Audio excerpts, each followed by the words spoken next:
नमस्कार दोस्तों, आज की हमारी ऑनलाइन क्लास के अंदर आपका बहुत बहुत स्वागत है। दोस्तों, आज से हम शुरू करने वाले हैं गणित का नया चैप्टर जो है बेसिक गणित। बेसिक गणित वो चैप्टर है जिसमें कमजोर से कमजोर बच्चे अपने आप को बहुत अच्छा कर सकते हैं। दोस्तों बेसिक गणित के अंदर हम मैथ के जितने भी बेसिक कॉन्सेप्ट्स वगैरह है सारे क्लियर करवाएंगे आपको। A to Z सारी चीजें हम मैथ की शुरुआत से आपको बताएंगे।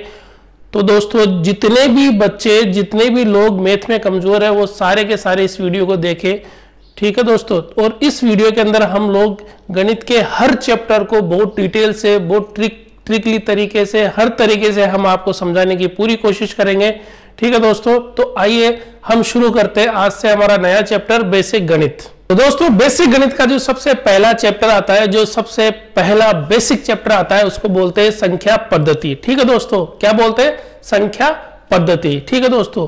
और संख्या पद्धति के अंदर हम क्या पढ़ते हैं, देखिए। संख्या पद्धति यानी कि नंबर सिस्टम। नंबर सिस्टम दोस्तों बेसिक मैथ का सबसे पहला चैप्टर है। सबसे पहला जो चैप्टर होता है बेसिक गणित का वो है नंबर सिस्टम दोस्तों। अब नंबर सिस्टम के अंदर क्या किया जाता है दोस्तों, जितने भी तरह के नंबर है, जितने भी तरह की संख्याएं हैं, उन संख्याओं का अध्ययन किया जाता है और संख्याओं के गुणों का अध्ययन किया जाता है कि संख्या के क्या क्या गुण है, ठीक है दोस्तों। जो बेसिक गणित का सबसे पहला चैप्टर होता है, जब फर्स्ट क्लास के अंदर बच्चा एंट्री लेता है तब उसको मैथ में क्या सिखाया जाता है वो आज वहां से हम सिखाने जा रहे हैं आपको, ठीक है दोस्तों। तो देखिए संख्या पद्धति। सबसे पहले देखेंगे हम संख्या पद्धति कहते किसको है, ठीक है दोस्तों। संख्या पद्धति के अंदर संख्याओं और उसके गुणों का अध्ययन किया जाता है दोस्तों। संख्याएं कितने प्रकार की होती है, कौन कौन से उसके कॉन्सेप्ट्स होते हैं, संख्याओं की जो क्रियाएं होती है वो कौन कौन सी होती है, ठीक है दोस्तों, और उसके क्या क्या गुण हैं, इन सब चीजों का अध्ययन हम लोग संख्या पद्धति के अंदर करते हैं, ठीक है। तो आइए देखते हैं संख्या पद्धति, ठीक है दोस्तों। ये तो मैंने आपको बता दिया कि संख्या पद्धति कहते हैं किसको है। संख्या पद्धति विभिन्न संख्याओं और उसके गुणों का अध्ययन किया जाता है संख्या पद्धति के अंदर, ठीक है। तो वह पद्धति जिसमें विभिन्न संख्याओं और उसके गुणों का अध्ययन किया जाता है उसको हम बोलते हैं संख्या पद्धति, ठीक है दोस्तों। अब देखते हैं संख्या पद्धति के अंदर सबसे पहली जो चीज आपको सिखाई जाती है, जो सबसे पहली चीज आती है दोस्तों, वो आता है अंक। तो सबसे पहले हम ये देखेंगे अंक किसको बोलते हैं, ठीक है।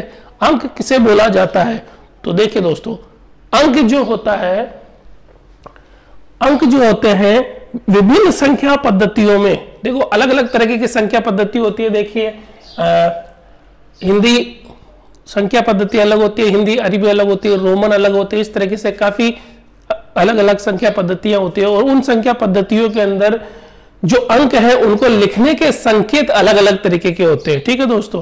तो हमारे यहाँ जो यूज किया जाता है जो संख्या पद्धति, उसके अंदर 0 1 2 3 4 5 6 7 8 9 टोटल 10 संकेत है, ठीक है दोस्तों। टोटल 10 संकेत है जिनको 10 अलग अलग नंबर्स को प्रदर्शित किया जाता है और इनसे सारी संख्याएं बनती है। तो इस तरीके की जो संख्या पद्धति है जिसमें 10 संकेतों का यूज किया जाता है उसको बोलते हैं दार्शनिक प्रणाली या डेसिमल सिस्टम, ठीक है दोस्तों। क्या बोलते हैं? दार्शनिक प्रणाली या डेसिमल सिस्टम, ठीक है दोस्तों। अब आगे देखिए, इस संख्या पद्धति के अलावा भी कुछ और संख्या पद्धतियां होती है जो हमारे निजी जीवन के अंदर प्रचलन के अंदर होती है। तो देखिए दोस्तों, एक संकेत प्रणाली है हिंदी संकेत प्रणाली। आपने देखा होगा बड़े लोग जब हम सामान खरीदने जाते हैं तो वो अलग तरीके से बही खाता मेंटेन करते हैं और गणित के अलग संकेतों का यूज करते हैं, वो हिंदी संकेत होते हैं दोस्तों, ठीक है। तो हिंदी में गणित के अंकों को कैसे प्रदर्शित किया जाता है, कैसे उसके संकेत होते हैं, देखिए। हिंदी के अंदर दोस्तों 1 को लिखा जाता है इस तरीके से, 2 को लिखा जाता है इस तरीके से, 3 को लिखा जाता है इस तरीके से, 4 को इस तरीके से, 5 को ऐसे, 6 को ऐसे, 7 को ऐसे, 8 को ऐसे, 9 को ऐसे और 10 को ऐसे, ठीक है दोस्तों। इस तरीके से हिंदी संकेत प्रणाली के अंदर हम अंकों को लिखते हैं, ठीक है दोस्तों। ऐसे ही आती है हिंदी अरबी संकेत प्रणाली। दोस्तों ये कंफ्यूज मत होना बिल्कुल, हिंदी अरबी जो संकेत प्रणाली है वो एक तरह की दार्शनिक प्रणाली की तरह ही है, इसमें भी अंकों के संकेत इसी तरीके से होते हैं। ठीक है दोस्तों, कोई कंफ्यूजन वाली बात नहीं। हिंदी अरबी संकेत प्रणाली के अंदर देखिए अंकों को कैसे लिखते हैं। 1 को ऐसे लिखते हैं, 2 को ऐसे लिखते हैं, 3 को ऐसे लिखते हैं, 4 को ऐसे, 5 को ऐसे, 6 को ऐसे, 7 को ऐसे, 8 को ऐसे, 9 को ऐसे और 10 को ऐसे। ठीक है दोस्तों, तो हिंदी अरबी में कंफ्यूज होने की जरूरत नहीं। हिंदी अरबी संकेत प्रणाली में हम नॉर्मली जो हम रेगुलर यूज करते हैं, ठीक है, हिंदी अरबी के अंदर जो नॉर्मल हम अंक यूज करते हैं, नॉर्मल संकेत यूज करते हैं, उन्हीं के अंदर लिखा जाता है। अब आती है दोस्तों रोमन प्रणाली। क्या आती है? रोमन संकेत प्रणाली। दोस्तों रोमन संकेत प्रणाली के अंदर क्या किया जाता है कि जो अंग्रेजी के जो कुछ अल्फाबेट्स होते हैं, उन अल्फाबेट्स को अंक प्रदर्शित, वो जो अल्फाबेट्स है कुछ अंकों को प्रदर्शित करते हैं, कुछ संख्याओं को प्रदर्शित करते हैं। तो देखिए कैसे, यहां का जो रोमन संख्या प्रणाली में जो आई है, ठीक है, कौन सा आई? आई प्रदर्शित करता है 1 को।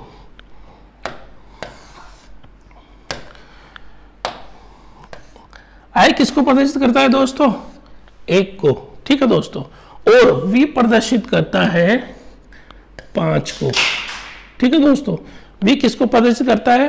5 को। आगे आके देखिए दोस्तों, एक्स प्रदर्शित करता है 10 को। तो यहां तक सबने पढ़ा हुआ है, आराम से सबको समझ में आ रहा होगा कि आई 1 को प्रदर्शित करता है रोमन में, वी 5 को और एक्स 10 को। ठीक है दोस्तों, इसके आगे भी कुछ संकेत है। इसमें आगे देखिए, आगे है एल प्रदर्शित करता है दोस्तों 50 को, सी प्रदर्शित करता है दोस्तों 100 को, डी प्रदर्शित करता है दोस्तों 500 को और एम प्रदर्शित करता है 1000 को।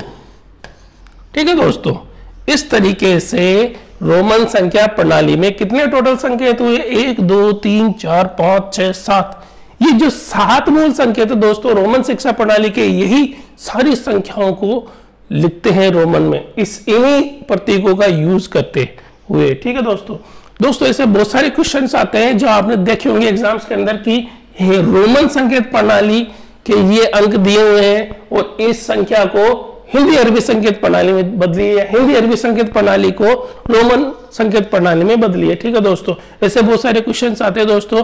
तो जब रोमन संकेत प्रणाली के अंदर हम संख्याओं को हिंदी अरबी में कन्वर्ट करते हैं, रोमन से हिंदी अरबी में कन्वर्ट करते हैं, तो उसके कुछ रूल्स होते हैं दोस्तों, कुछ नियम होते हैं दोस्तों। तो उनकी मैं आपको अलग से एक क्लास लेके आपको समझाऊंगा बहुत ही अच्छी तरीके से।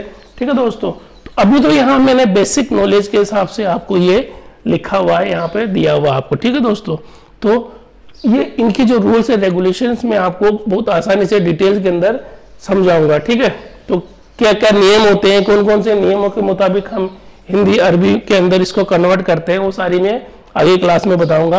अभी तक तो ये ध्यान रखना है कि अंक किसको बोलते हैं? अंक होते हैं, ठीक है, संकेतों का विशेष समूह होता है और ये संकेत अलग अलग प्रणालियों के अंदर अलग अलग होते हैं। जैसे कि दार्शनिक प्रणाली में 0 1 2 3 4 5 6 7 8 9 होते हैं, ये टोटल 10 संकेत होते हैं और इस 10 संकेतों प्रणाली को दार्शनिक प्रणाली कहते हैं। हिंदी संकेत प्रणाली में 1 2 3 4 5 6 7 8 9 को इस तरीके से लिखा जाता है, हिंदी अरबी में इस तरीके से लिखा जाता है। ठीक है, और रोमन संकेत प्रणाली के अंदर अंग्रेजी के कुछ अल्फाबेट्स होते हैं जो संख्याओं को प्रदर्शित करते हैं। ठीक है दोस्तों, और इन 7 मूल अल्फाबेट्स के बेस पे ही पूरी रोमन प्रणाली डिपेंड है दोस्तों। ठीक है, आगे देखते हैं हम। यहां देख लिया हमने अंक किसको बोलते हैं, संकेत कैसे लिखे जाते हैं। अब आगे देखिए दोस्तों,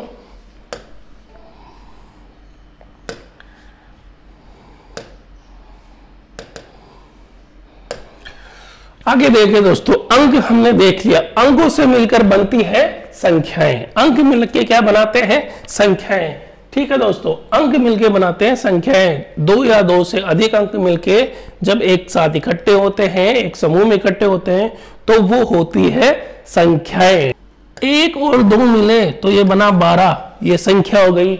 1 2 3 मिले 123 बन गए, ये भी संख्या है। 1 2 3 4 3 4 ये मिले तो ये होगी 1234, ये भी संख्या है। ठीक है दोस्तों, अब ये मिले 1 2 3 4 5 12345, ये भी संख्या है दोस्तों। ठीक है, तो ये अंक मिलकर के बना रहे हैं क्या? संख्याएं। ठीक है दोस्तों, अब संख्याएं कैसे बनाई जाती है? अंकों को एक स्थान विशेष पर रखकर संख्याएं बना जाती है, ठीक है। वो स्थान कौन से होते हैं दोस्तों? स्थान होते हैं इकाई, दहाई, सैकड़ा, हजार, 10,000, लाख, 10 लाख, इससे आगे चलो तो आ जाता है करोड़, 10 करोड़, अरब, 10 अरब, खरब, 10 खरब, ठीक है दोस्तों। तो इस तरीके से ये जो स्थान विशेष है, इन स्थान विशेषों पर संख्याओं को रखते हैं, रखने की वजह से जो संख्या प्राप्त होती है, ठीक है दोस्तों, अंकों को इसकी जगह पर रख के संख्याएं प्राप्त करते हैं। आगे देखिए दोस्तों, अंक का शुद्ध मान।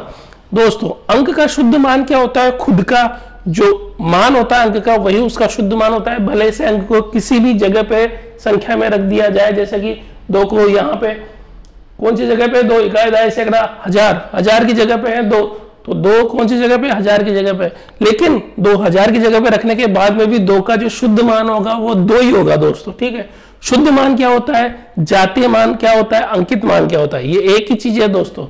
शुद्ध मान, जातीय मान, अंकित मान, वास्तविक मान, ठीक है। ये खुद का स्वयं का जो मान होता है अंक का, वो उसका खुद का स्वयं का मान होता है, शुद्ध मान जिसको बोला जाता है, ठीक है दोस्तों।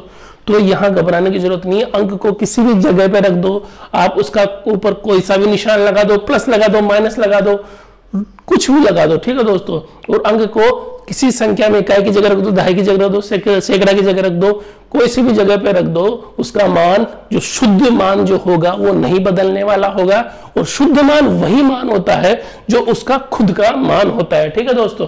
तो खुद का मान देखिए दोस्तों, यहाँ पे इस संख्या में 2 का शुद्ध मान क्या है? 2 ही है। क्या है? 2, ठीक है दोस्तों। 2 का शुद्ध मान क्या है? 2। भले से यहाँ पे ये 1000 की जगह पे है। 3 का शुद्ध मान क्या है? 3 है। 4 का शुद्ध मान क्या है? 4 है। 5 का शुद्ध मान है 5 है, ठीक है दोस्तों। देखिए एक संख्या हम ले रहे हैं यहाँ पे 34,568, ठीक है दोस्तों। ये संख्या हमने ली यहाँ पे, ठीक है। अब इसके अंदर आपको पूछा जा सकता है कि इस संख्या में 4 का शुद्ध मान बताइए क्या होगा। तो क्या होगा? 4 का शुद्ध मान, यहाँ पे 4 का शुद्ध मान क्या होगा? 4 होगा, ठीक है। इसी तरीके से पूछ ले इसमें 3 का शुद्ध मान क्या होगा? क्या? 3 का शुद्ध मान क्या होगा? 3 ही होगा। 4 का शुद्ध मान क्या होगा? 4 ही होगा। 5 का शुद्ध मान क्या होगा? 5 ही होगा।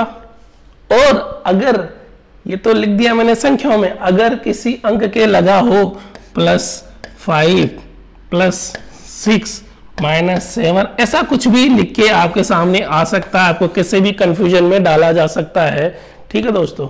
लेकिन इससे कंफ्यूज नहीं होना, निशान हटा दो, निशानों का कोई लेना देना नहीं। अंक का जो शुद्ध मान होगा वो निशान को हटाने के बाद में जो उसका खुद का मान होगा वही मान होगा दोस्तों, ठीक है। तो ये +5 के अंदर क्या है? 5 का शुद्ध मान क्या है? 5 है।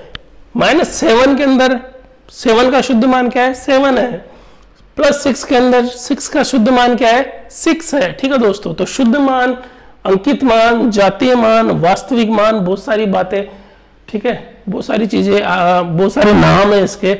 आपको ये बोला जा सकता है कि अंकित मान निकालो, जातीय मान निकालो, ठीक है। ये होता है फेस वैल्यू, ठीक है दोस्तों, शुद्ध मान। तो फेस वैल्यू, शुद्ध मान, अंकित मान, जातीय मान, वास्तविक मान कहीं पे भी आपको दिखाई दे तो उसका जो शुद्ध मान होगा वो खुद का मान होता है, ठीक है दोस्तों। तो ये हो गया अंक का शुद्ध मान। आगे देखिए दोस्तों, अंक का स्थानीय मान। अब अंक का स्थानीय मान क्या होता है दोस्तों? यहाँ पे अंक को किसी संख्या में जिस स्थान पर रखा जाता है उस स्थान की वैल्यू के हिसाब से उसका मान होता है, ठीक है दोस्तों। इसको बोलते हैं स्थानीय मान, यानी प्लेस वैल्यू। प्लेस, जिस जगह पे उसको अंक को रखा गया उस जगह का जो मान होगा, उस जगह का मान उस अंक के अंदर लग के जो उसका मान होगा ना, वो उसका स्थानीय मान होगा, यानी स्थान पर रखने की वजह से उसका मान बदलेगा, ठीक है दोस्तों। जैसे कि शुद्ध मान के अंदर शुद्ध मान वही होता है, भले उसको कहीं पे भी रखो, लेकिन स्थानीय मान के अंदर अंक का मान स्थान विशेष पर रखने की वजह से होता है। देखिए दोस्तों, ये जो संख्या है, हम यही संख्या ले लेते हैं 34,568, ठीक है दोस्तों। अब यहां पर हम 3 का स्थानीय मान निकाले तो क्या होगा दोस्तों, 3 का स्थानीय मान क्या होगा। सबसे पहले हमें देखना है 3 किस स्थान पर रखा गया है। तो देखिए कौन से स्थान पे, इकाई, दाई, सैकड़ा, हजार, 10,000। 3 रखा हुआ है यहाँ पे 10,000 के स्थान पर, और 10,000 में कितने जीरो होते हैं, 4 जीरो होते हैं। तो इसके आगे 3 लिखकर 4 जीरो लगा दीजिए, तो 3 का यहाँ पे स्थानीय मान निकल के आ जाएगा। इसी तरीके से 4 का हम स्थानीय मान निकालना चाहें, ठीक है, तो 4 का स्थानीय मान निकालना चाहे तो 4 के आगे कितने जीरो लगाने पड़ेंगे दोस्तों। तो देखिए 4 कौन सी जगह पे, इकाई, दाई, सैकड़ा, हजार, 4 है 1000 की जगह पे, और हमें पता है 1000 के अंदर कितने जीरो होते हैं, 3 जीरो होते हैं। तो 3 जीरो यहाँ पे आके आप लगा दीजिए, ठीक है दोस्तों। अब यहाँ पे जैसे ही 5 का स्थानीय मान निकालना है अपने को, तो 5 के आगे 2 जीरो लगेगा, क्योंकि 5 सैकड़े की जगह पे, सैकड़े का मतलब होता है 100 में होते हैं 2 जीरो। ऐसे ही 6 का स्थानीय मान निकालेंगे हम, तो 6 के आगे 1 जीरो लगाते हैं, क्योंकि 6 है दहाई की जगह पे, और दहाई के अंदर कितने जीरो होते हैं, 1 जीरो होता है। और यहाँ 8 का स्थानीय मान हम निकालेंगे, तो 8 को एज इट इज ऐसे कैसे ही रख देंगे, क्योंकि 8 इकाई का अंक है, 8 के अंदर कोई भी जीरो नहीं होता है। तो ठीक है दोस्तों, ये आपको समझ में आ गया होगा कि शुद्ध मान क्या होता है, स्थानीय मान क्या होता है, दोनों में अंतर करना समझ में आ गया होगा दोस्तों। अब यहाँ पे बहुत सारे क्वेश्चंस बनते हैं, देखिए क्वेश्चंस आते हैं, बहुत बच्चे कंफ्यूज होते हैं कि अंक का शुद्ध मान और क्या होता है, जातीय मान क्या होता है, अंकित मान क्या होता है, ठीक है, और स्थानीय मान क्या होता है। क्वेश्चंस कैसे पूछे जाते हैं दोस्तों, क्वेश्चंस आपसे ऐसे पूछे जाएंगे कि मैं बताऊं आपको कैसे क्वेश्चन पूछे जाएंगे।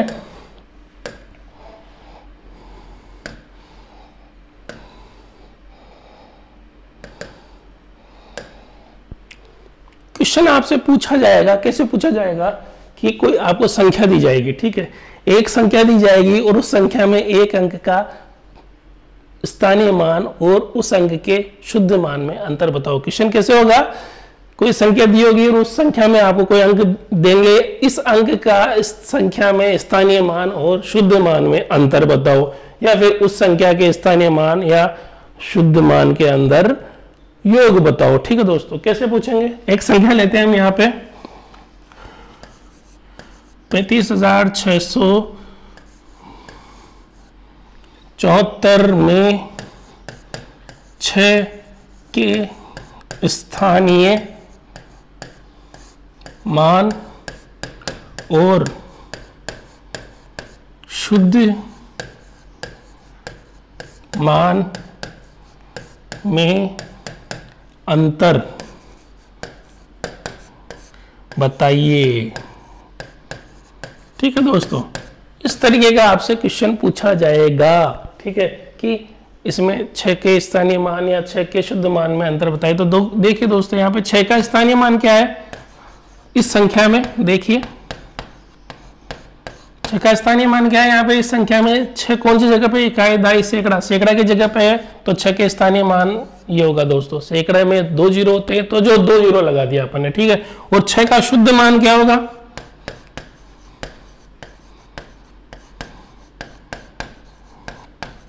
6, ठीक है दोस्तों।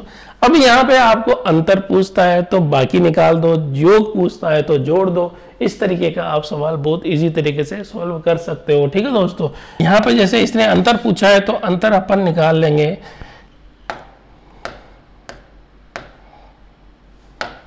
यहाँ पे अंतर पूछा है तो दोस्तों 600 में से 6 माइनस निकाल लेंगे तो 594 ये आपका आंसर आ जाएगा। ठीक है दोस्तों, 594, इस तरीके से आप उससे क्वेश्चन पूछे जा सकते हैं। ठीक है दोस्तों, कि योग बताओ, अंतर बताओ, जो भी है आप बहुत इजी वे के अंदर, अगर आपको कॉन्सेप्ट क्लियर है दोस्तों तो आप बहुत इजी में इसको सॉल्व कर सकते हो। देखिए आइए आगे हम देखते हैं।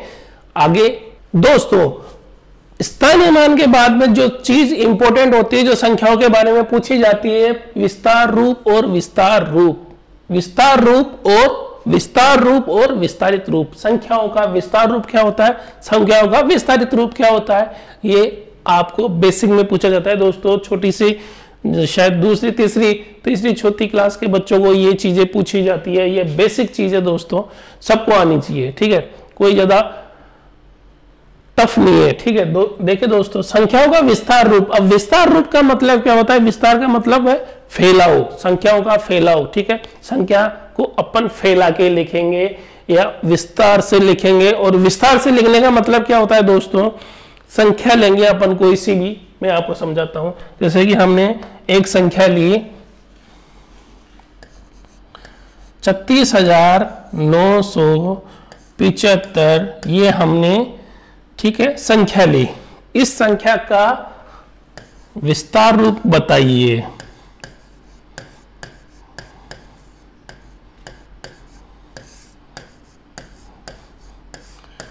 इस संख्या का विस्तार रूप क्या होगा दोस्तों, देखिए, ठीक है। सबसे पहले क्या करते हैं, संख्या में जितने अंक हैं उन सब अंकों को हम अलग अलग करके लिख देंगे, 3, 6, 9, 7 और 5, ठीक है। ये सारे अंक हमने अलग अलग करके लिख दिए।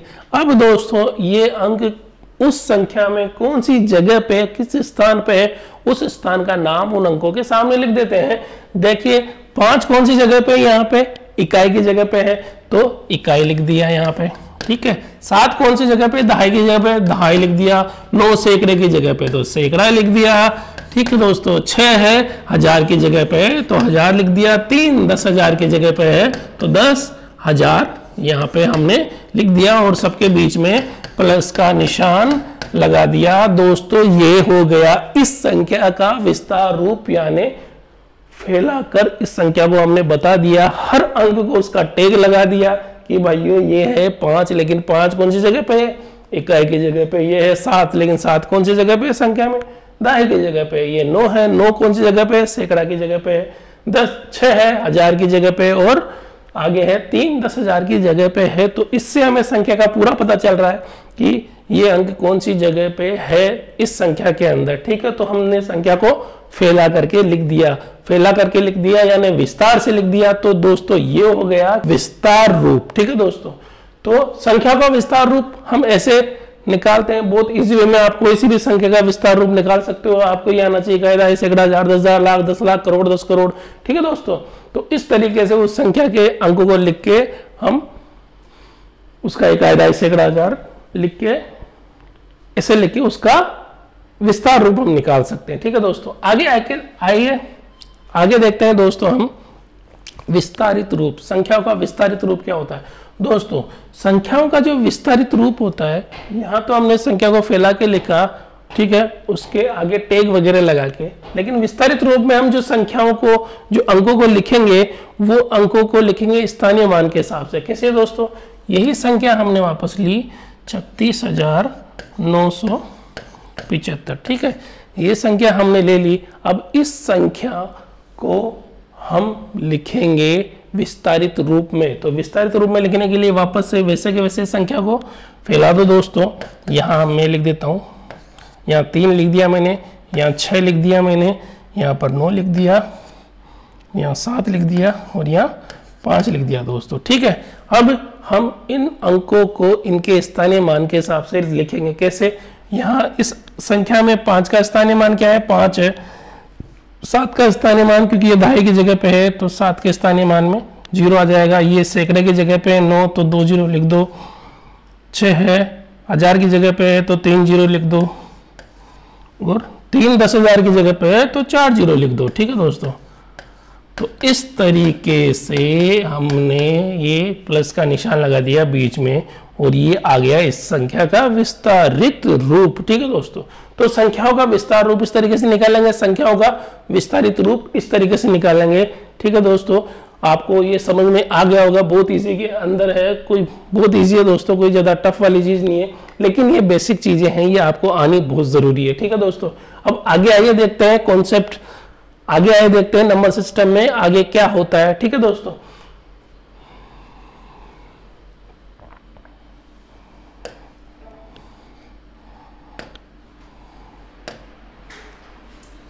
आगे देखिए दोस्तों, हम एक कोई अंक लेते हैं और उसी अंक का हम स्थानीय मान भी निकालेंगे, उसका विस्तार रूप भी निकालेंगे और उसका विस्तारित रूप भी निकालेंगे। देखिए दोस्तों, हम कोई एक संख्या लेते हैं 35,768, ठीक है दोस्तों, ये हमने संख्या ली। अब इस संख्या का हम निकालेंगे स्थानीय मान।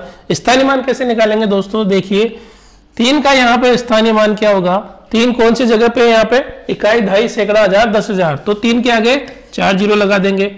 ठीक है दोस्तों, आगे देखिए 5 कौन सी जगह पे है, हजार की जगह पे है, तो 5 के अंदर 3 जीरो लगा देंगे। 7 कौन सी जगह पे, यहाँ पे 7 सैकड़े की जगह पे है, तो यहाँ पे 2 जीरो लगा दिया। 6 है दहाई की जगह पे, तो 1 जीरो लगा दिया। और 8 है इकाई की जगह पे, तो 8 में कोई भी जीरो नहीं लगेगा। ठीक है दोस्तों, तो ये तो हो गया इन सब अंकों का स्थानीय मान। अब हम निकालते हैं इसका विस्तार रूप। विस्तार रूप कैसे दोस्तों, संख्या को फैला के लिखना, संख्या को विस्तार में लिखना और हर अंक को उसके टेक के हिसाब से लिखना। ठीक है दोस्तों, वो अंक कौन से स्थान पे है, उस स्थान का नाम उस संख्या के साथ लिखना। ठीक है, अब देखिए यहां पे हम लिख देंगे 3, 5, 7, 6 और 8। ठीक है दोस्तों, अब इन संख्याओं, इन अंकों को हम इनके स्थान के नाम के हिसाब से लिखेंगे। यहाँ पे 8 कौन सी जगह पे, यहाँ पे इकाई की जगह पे, तो इकाई लिख दिया। 6 दहाई की जगह पे, दहाई लिख दिया। 7 सैकड़े की जगह पे, तो यहाँ पे सैकड़ा लिख दिया। 5 है हजार की जगह पे, तो यहाँ हजार लिख दिया। 3 है 10,000 की जगह पे, तो यहाँ पे 10,000 लिख दिया और सबके आगे प्लस का निशान लगा दिया। ठीक है दोस्तों, तो ये हो गया इस संख्या का विस्तार रूप। अब इस संख्या का जो विस्तारित रूप होगा वो कैसे होगा दोस्तों, अंकों को हम लिखेंगे अब स्थानीय मान के हिसाब से। ठीक है दोस्तों, तो यहाँ पे देखिए 3 का स्थानीय मान इस संख्या में क्या है। ठीक है, 3 कौन सी जगह पे, 10,000 की जगह पे। 10,000 में 4 जीरो होते हैं, तो स्थानीय मान इसका हो गया ये वाला। 3 के आगे 4 जीरो लगा दो। ठीक है दोस्तों, आगे कौन सी संख्या है, 5 है यहाँ पे हजार की जगह पे। हजार में 3 जीरो होते हैं, 3 जीरो लगा दो। यहाँ पे 7 है सैकड़े की जगह पे। 7 में 2 सैकड़े में 2 जीरो होते हैं, 2 जीरो लगा दो। आगे है 6 है दहाई की जगह पे। दहाई में 1 जीरो होता है, तो 1 जीरो लगा दो। और 8 है यहाँ पे इकाई की जगह पे, तो इकाई में कोई भी जीरो नहीं लगेगा। ठीक है दोस्तों, तो इस तरीके से हमें इस संख्या का स्थानीय मान निकाला, विस्तार रूप भी निकाला और विस्तारित रूप भी निकाला। ठीक है दोस्तों, अब देखिए कुछ स्पेशल कंडीशंस के अंदर स्थानीय मान, विस्तार रूप, विस्तारित रूप कैसे निकालते हैं। दशमलव संख्याओं का जो स्थानीय मान, विस्तार रूप और विस्तारित रूप निकाला जाता है वो अलग तरीके से निकाला जाता है दोस्तों। तो देखिए कैसे निकालेंगे हम दशमलव संख्या का स्थानीय मान, विस्तार रूप और विस्तारित रूप।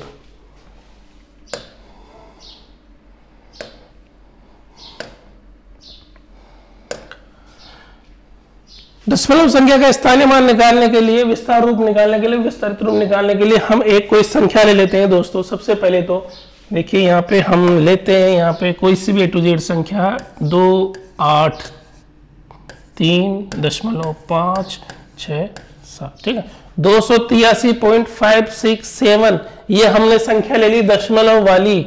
ठीक है दोस्तों, ये हमने दशमलव वाली संख्या ले ली। अब इसके अंदर हम स्थानीय मान कैसे निकालेंगे, तो ध्यान से सुनिएगा दोस्तों। दशमलव के इस साइड में, ठीक है, दशमलव के बाएं साइड के अंदर जो अंक होंगे वहीं से हम इकाई, दहाई, सैकड़ा स्टार्ट करेंगे। यानी कि यहाँ पे 3 कौन सी जगह पे है, 3 है इकाई की जगह पे। ठीक है, 8 कौन सी जगह पे है, दहाई की जगह पे। 2 कौन सी जगह पे है, सैकड़े की जगह पे।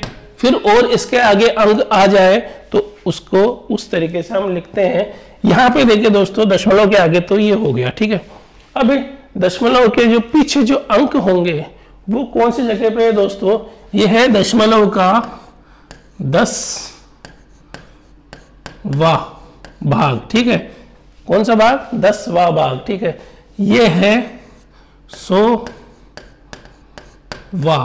ठीक है दोस्तों, ये है 1000वां। ठीक है दोस्तों, चूंकि हमने देखा है दशमलव को कैसे लिखा जाता है, 0.5 यहाँ पे लिखा गया है। इसका मतलब क्या है, 5/10। यहाँ पे 6 जो है 6 की जगह पे क्या है, 6/100। ठीक है दोस्तों, इस तरीके से इसको लिखा जाता है। हमने दशमलव पढ़े हुए हैं। यहाँ पे 7 है, 7 के आगे 3 जीरो लगे हुए। ठीक है दोस्तों, तो ये 10वां, ठीक है, ये 100वां और ये 1000वां भाग है यहाँ पे। ठीक है दोस्तों, तो हम इसका स्थानीय मान निकालेंगे कैसे। स्थानीय मान निकालने के लिए हम देखते हैं सबसे पहले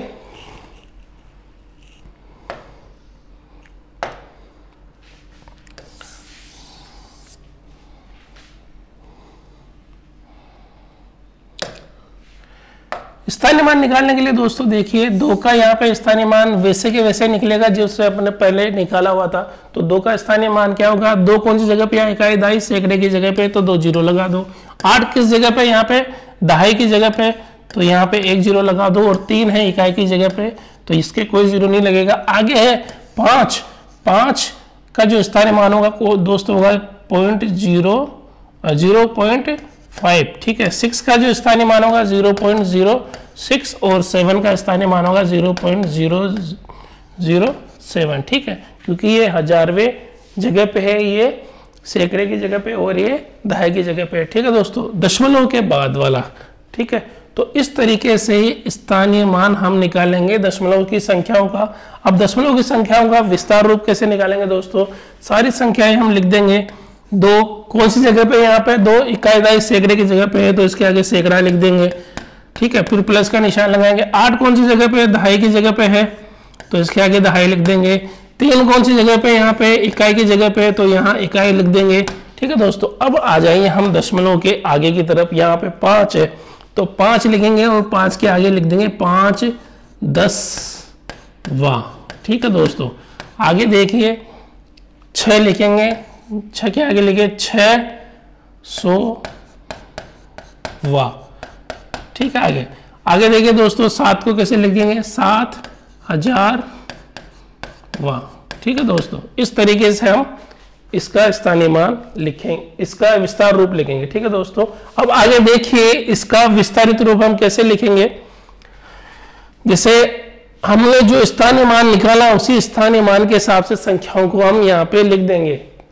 कैसे, देखिए दोस्तों यहाँ पे 2 है, 2 का स्थानीय मान इस संख्या में क्या है, 200 है। 8 का स्थानीय मान क्या है, यहाँ पे 80 है। 3 का स्थानीय मान यहाँ पे 3 है। आगे 5 की जगह पे हम लिखेंगे 0.5 और 6 की जगह लिखते हैं 0.06, ये जो निकाला हुआ हमने एज इट इज जैसे कैसे ही। और 7 की जगह लिखते हैं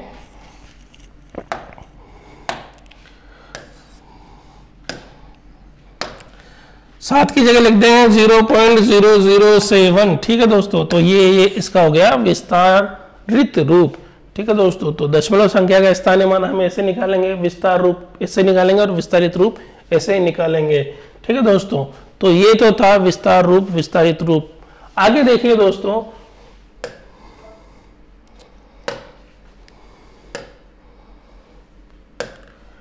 बेसिक गणित के अंदर जो सबसे बेसिक चीजें होती है वो एक होता है आरोही क्रम और अवरोही क्रम, ascending order and descending order, ठीक है दोस्तों। तो आरोही क्रम का मतलब, आरोही का मतलब होता है छोटे से बड़ा और अवरोही का मतलब होता है बड़े से छोटा, ठीक है। तो आरोही क्रम अवरोही क्रम क्या होता है, कुछ संख्याएं दी जाएंगी आपको, जैसे कि यहाँ पे मैंने दे दी 3 2 4 1 5 8 9, ठीक है दोस्तों। ये कुछ संख्याएं दी हुई है। अब आपसे पूछा जाएगा कि इस संख्याओं को आरोही क्रम के अंदर लिखो। तो आरोही क्रम क्या होता है, छोटे से बड़ा वाला क्रम होता है। तो सबसे पहले हम सबसे छोटी संख्या पहले लिखते हैं 1, यहाँ पे सबसे छोटी संख्या है। उससे बड़ी संख्या क्या है यहाँ पे 2, फिर उससे बड़ी संख्या क्या है यहाँ पे 3, उससे बड़ी संख्या क्या है यहाँ पे 4, फिर यहाँ पे 5, उसके बाद में क्या है 8 और उसके बाद में 9, ठीक है दोस्तों। और फिर इनके अंदर निशान लगाएंगे less than less than less than less than less than, ठीक है दोस्तों। तो ये हमारा हो गया कौन सा, आरोही क्रम, ठीक है। अब अवरोही क्रम निकालने के लिए हम बिल्कुल इसका उल्टा करते हैं। अवरोही क्रम होता है पहले सबसे बड़े को पकड़ेंगे, फिर लास्ट के अंदर सबसे छोटे को पकड़ेंगे। तो बड़े से लेके छोटे तक यहाँ पे हम चलेंगे, तो वो होगा अवरोही क्रम या डिसेंडिंग ऑर्डर। तो यहाँ पे उल्टा कर दो इसको बिल्कुल एज इट इज। तो यहाँ पे आ जाएगा पहले 9, फिर आ जाएगा 8, फिर आ जाएगा 5, फिर 4, फिर 3, फिर 2, फिर 1। और अब यहाँ पे जो क्रम, ये जो हम निशान लगाएंगे वो लगाएंगे greater than greater than greater than greater than and greater than. तो इस तरीके से ये हो गया अवरोही क्रम, ठीक है दोस्तों। तो आरोही क्रम आप समझ गए, अवरोही क्रम क्या होता है। आरोही क्रम क्या होता है, कोई सी बड़ी संख्या आ जाए, आप उसका आरोही क्रम में आपको अगर लिखना है तो आप छोटी सी लेके बड़ी संख्याओं तक जाओगे। और अगर अवरोही क्रम आपसे पूछ लिया तो सबसे बड़ी से सबसे छोटी की तरफ जाओगे। तो ये था दोस्तों आरोही क्रम और अवरोही क्रम, ठीक है दोस्तों। तो दोस्तों ये था हमारी बेसिक गणित की पहली क्लास। अब आगे दोस्तों हम अगली क्लास के अंदर